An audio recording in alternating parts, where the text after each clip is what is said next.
I was asked a question on the Sunday Q&A recently from Tiffy Cornwall, and he said, can you drive for 4.5 hours and then unload for 2?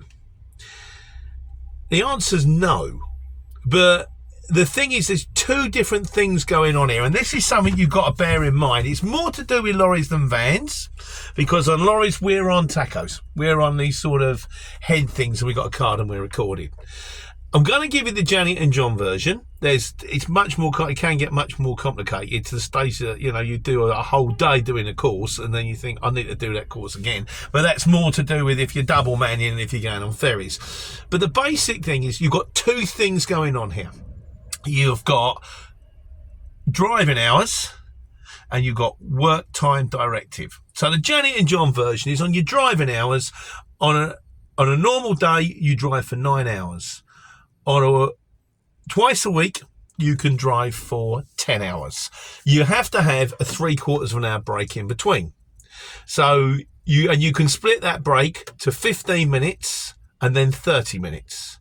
So you can stop for 15 minutes, have a rest, and then an hour later you can stop for 30 minutes and have a rest. That will count as your 45. You can't do it the other way round. You can't stop for 30 minutes and then an hour later have 15 minutes. The second 15 minutes won't count unless it's the full 30. On the first 30, only 15 minutes of it will count. See what I mean? It's complicated. Alternatively, drive for 4.5 hours, stop, have a 3/4 of an hour rest, then you're good to drive for another 4.5 hours. That's it, done.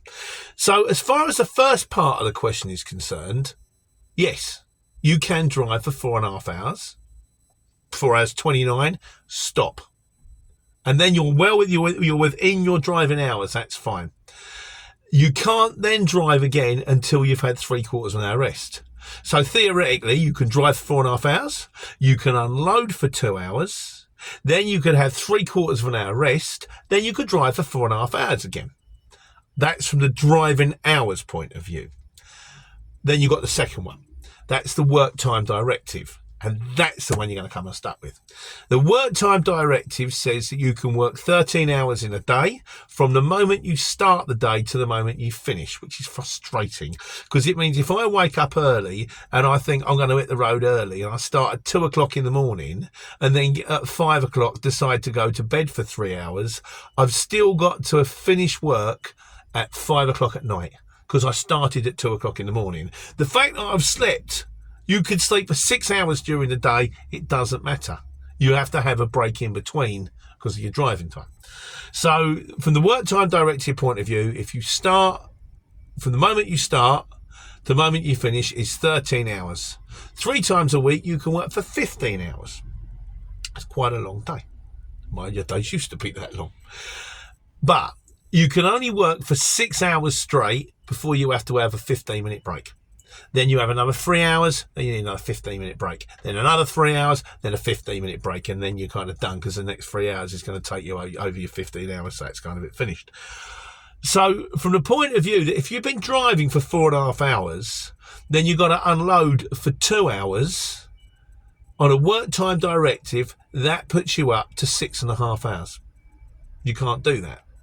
What you could do, you could drive for 4.5 hours, unload for an hour and a half, have a 15-minute break, then you can unload for another half an hour to get that finished, have a 30-minute break, which will clear your driving time and keep you inside your work time directive, and then drive after that. It's kind of a little bit like rubbing your stomach while nodding your head or tapping your head. But you kind of get used to it. The way I always say, and I've said it before, just keep it simple. What I tend to do sometimes, if I'm on a 10-hour day, you can drive for 3 hours, then have a 45-minute break. You've got 7 hours left to go. You've got to have a 45-minute break somewhere in the meantime. It doesn't have to go up to whole 4.5 hours to stop. You can stop ahead of time. If you stop on 3 hours, that doesn't mean your first 4.5 hours has disappeared. You've still got No, on 3.5. On a 9, 6 hours left to go, or on a 10, 7 hours of driving time left. That's the way it works. It all gets recorded on a card, and then when you plug it in your tacho reader at the end of the week, if you play the game, you get lots of green lights. So we like green lights because they're good for your ORS score, and it's just it's the right, easy, civilized way to take care and take money.